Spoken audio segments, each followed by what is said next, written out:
Trago para vocês com muita honra, com muita alegria, com muita admiração, uma resenha sobre o romance fundante da tradição romanesca, Dom Quixote de la Mancha, Dom Quixote de la Mancha, o grande livro composto pelo escritor espanhol Miguel de Cervantes. Vamos fazer hoje toda uma discussão sobre o nobre cavaleiro Dom Quixote, sempre escudado ali, sempre secundado por seu fiel escudeiro Sancho Panza, e pelo seu amor idealizado, a Dulcinea. Falaremos muito sobre a trajetória desse grande herói romanesco, Dom Quixote, que pode ser tido também como um anti-herói, se nós tivermos algumas apercepções críticas, como faremos.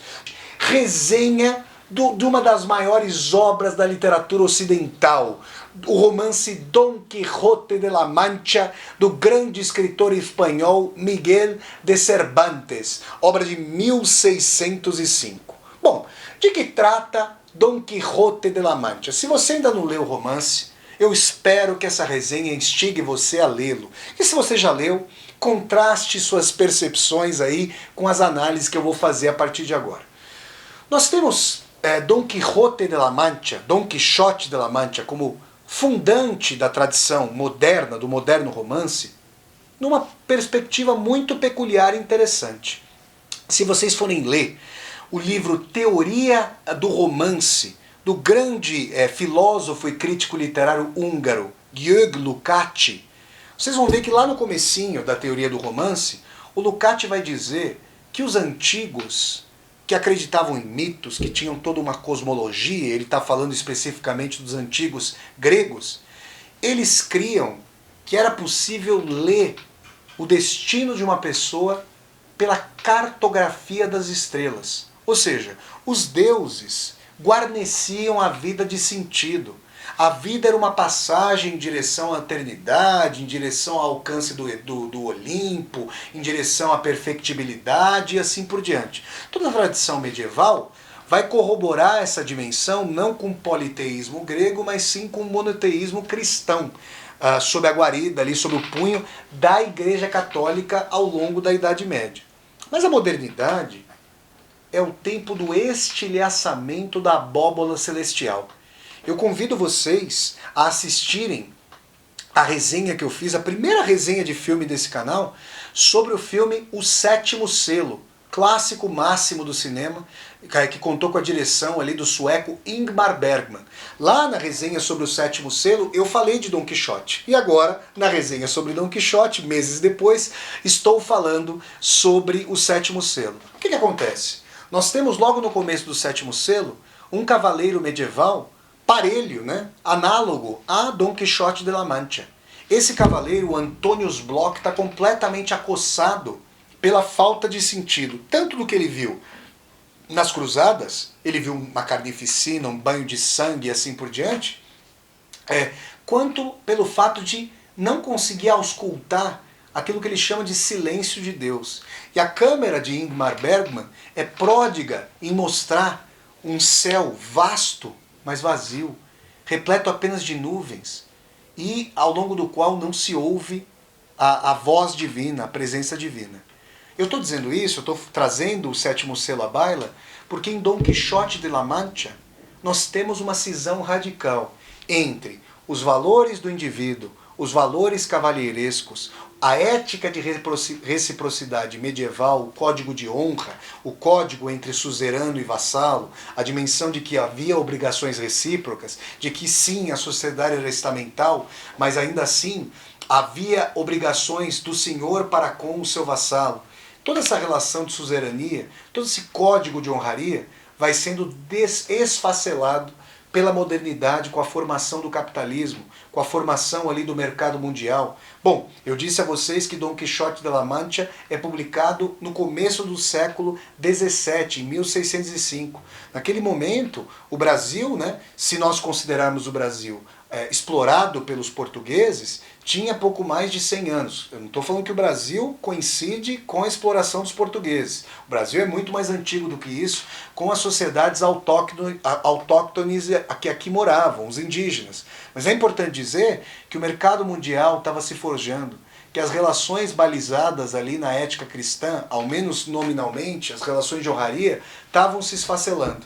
E Dom Quixote de La Mancha é uma personagem, muitas vezes tida como altamente nobre, o mais valoroso dos caracteres, o mais puro dos caracteres, mas também, não poucas vezes, Dom Quixote é tido como um tresloucado, um doidivanas, alguém em completo descompasso com os valores de sua época. Então, é importante dizer que a fundação da tradição romanesca, da tradição do romance, a partir de Dom Quixote, ela tem uma especificidade ao perceber que, a partir de então, não vai haver mais reconciliação orgânica entre o indivíduo e o todo. Entre o indivíduo, que é muito mais, não uma entidade em si, mas um estilhaço desse todo que se esfacelou, dessa abóboda celestial que se rompeu com um questionamento radical em relação à existência de Deus e com a retomada antropocêntrica do poder da sociedade, dos homens e mulheres,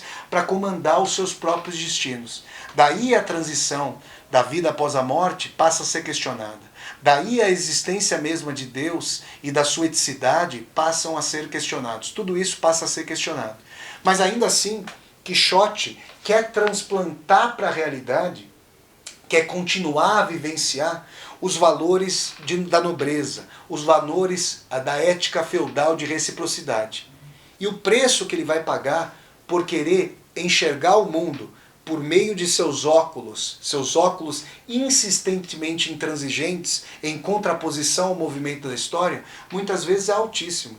E eu quero dizer aqui para vocês que, pensando freudianamente, pensando psicanaliticamente, a díade, a dupla, Dom Quixote de La Mancha e Sancho Panza, muitas vezes me pareceu uma dupla que envolve o id, a pulsão, o desejo, o sonho, encarnada ali pelo Quixote, e um superego, um princípio de realidade encarnados ambos na figura do Sancho Panza. Porque a despeito de o Sancho não ser nobre como Quixote, ser um escudeiro, ser ali, digamos, o seu criado, é o Sancho que faz as leituras pragmáticas e recorrentes da realidade e consegue discernir que o Quixote não está lutando com dragões coisa nenhuma. Ele não está exercendo a sua nobreza contra dragões, contra monstros mitológicos. E aqui um parênteses. Essa dimensão de que havia dragões, além de recorrer à antiguidade ali mitológica dos animais aí tidos como pré-históricos ou fantasiosos, também estava na ordem do imaginário daqueles que faziam as grandes navegações. Porque em além-mar encontravam monstros que as pessoas encalacradas ali na Europa jamais poderiam verificar se existiam ou não.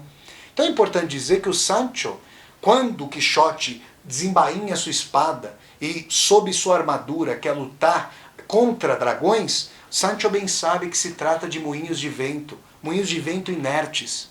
Quando Dom Quixote quer aplicar o código de honraria e muitas vezes não tem o suficiente dinheiro para honrar com seus compromissos, mas só a sua palavra já não vale, ele precisa perfazer uma lógica mercadológica para se fazer valer em sociedade e querem bater no Quixote por causa disso, por ele não honrar com seus compromissos mercadológicos, uma vez sua palavra, que a palavra o vento leva, o dinheiro tem peso de chumbo, é o Sancho que vai se desdobrar.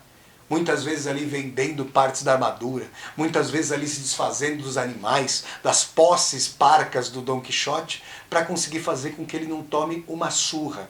E quando Dom Quixote olha para sua amada Dulcinea e a toma como a mais virginal das donzelas, Sancho é pródigo em saber que Dulcinea, na verdade, é uma estalajadeira.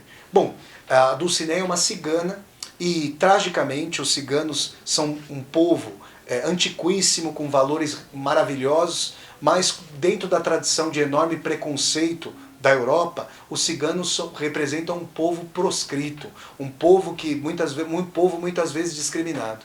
Então, onde o Quixote vê doçura, amabilidade, pureza, ápice de beleza na Dulcinea, Sancho Panza sabe identificar ali uma estalajadeira, uma moça humilde, uma moça muitas vezes em andrajos, uma moça ali que não pode ter asepsia posta porque está exercendo sua profissão, está suando, está se sujando ao trabalhar.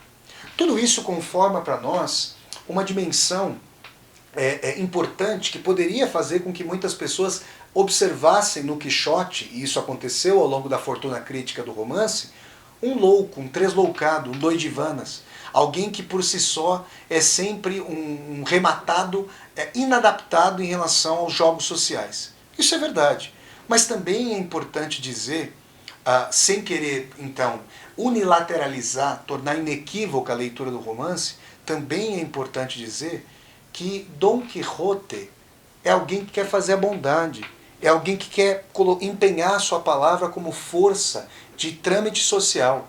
É alguém que acredita num amor romântico, num amor ali. Claro que o amor romântico tem toda essa castração cristã da pureza da mulher, ou seja, castrando a liberdade sexual da mulher, mas havia ali uma dimensão de que as pessoas poderiam ficar juntas, de que as pessoas poderiam superar as adversidades com amor, de que as relações poderiam perdurar.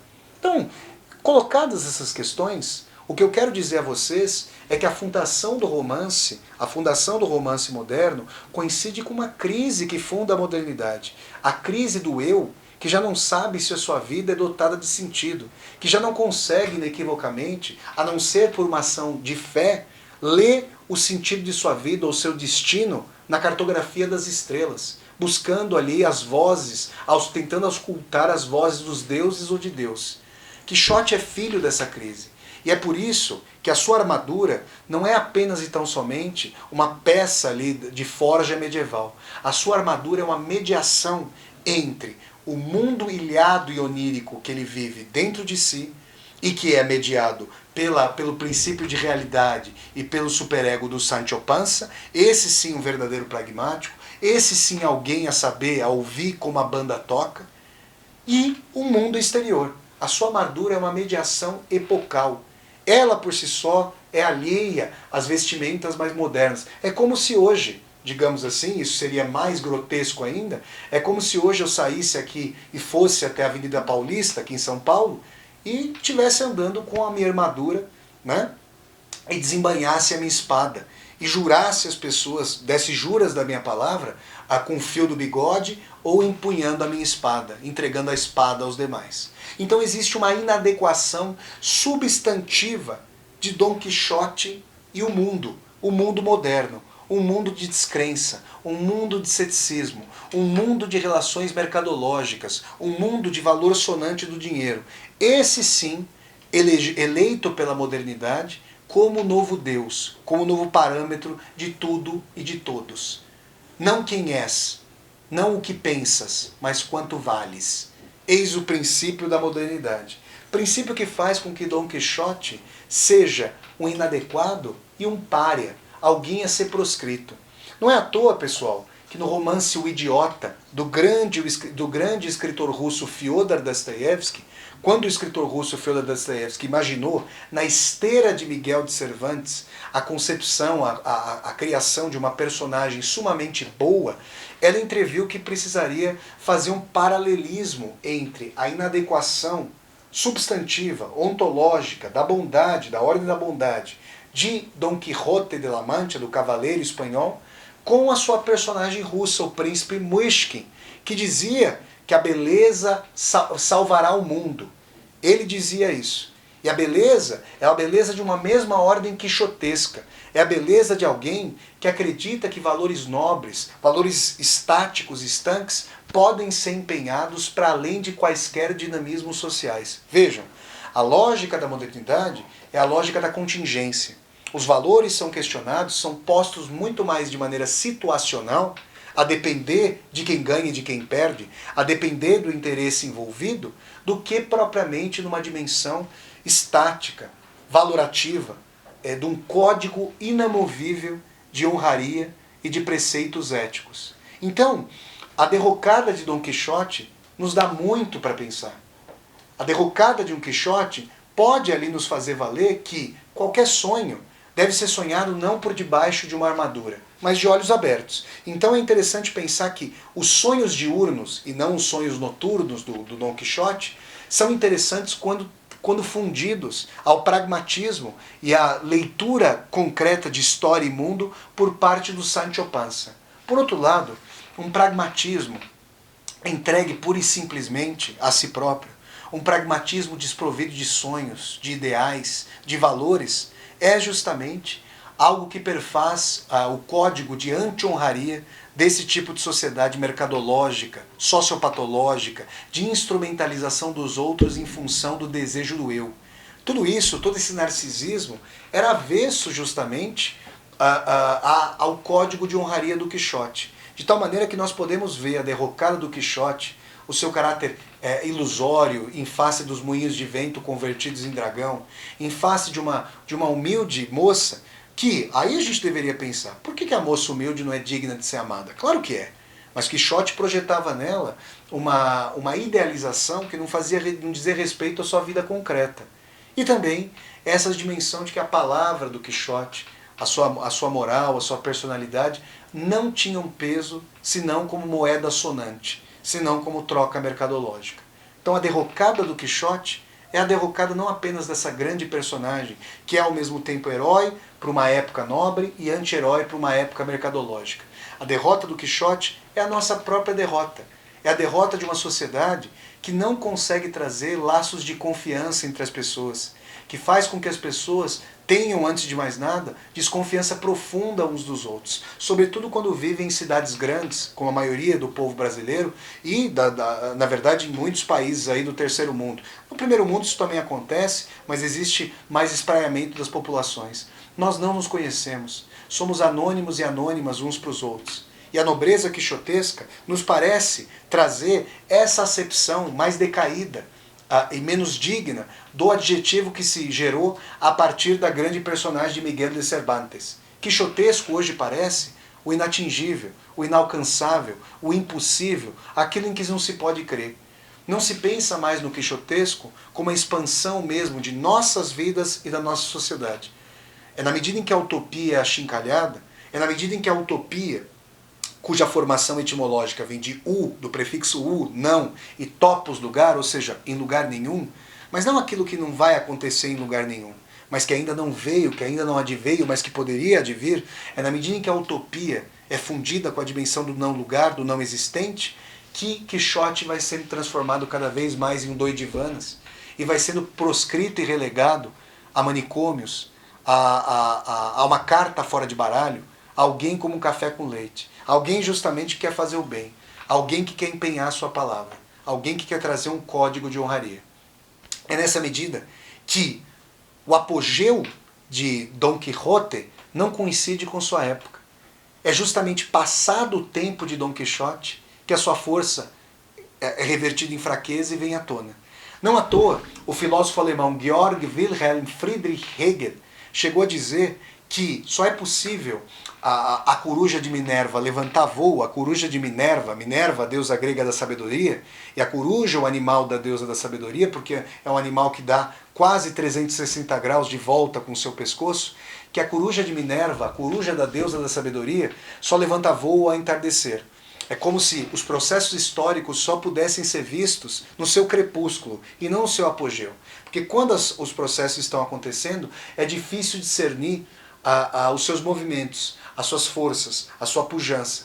Quando o código de honraria, quando o romance de cavalaria está morrendo, quando a dimensão da cavalaria, da nobreza está morrendo, Quixote quer afirmá-la, fazendo, por exemplo, com que sua nobreza e seus valores sejam não uma aurora, não um amanhecer, mas valores crepusculares, muitas vezes salvos pelo grande, ardiloso, pragmático e mundano escudeiro Sancho Panza. Se vocês gostaram dessa resenha do romance Dom Quixote de la Mancha, obra-prima de Miguel de Cervantes, obra de 1605, que eu tive a alegria de resenhar aqui para vocês, eu peço que vocês deem um like no vídeo, curtam o vídeo, disseminem esse vídeo pelas redes sociais, para que nós possamos chegar a cada vez mais e mais pessoas. Se você está chegando ao canal pela primeira vez, seja muito bem-vindo e bem-vindo. Eu peço que você se inscreva aqui no canal, toque a sinetinha para poder receber as notificações e deixe aqui embaixo desse vídeo o seu comentário para que nós possamos conversar.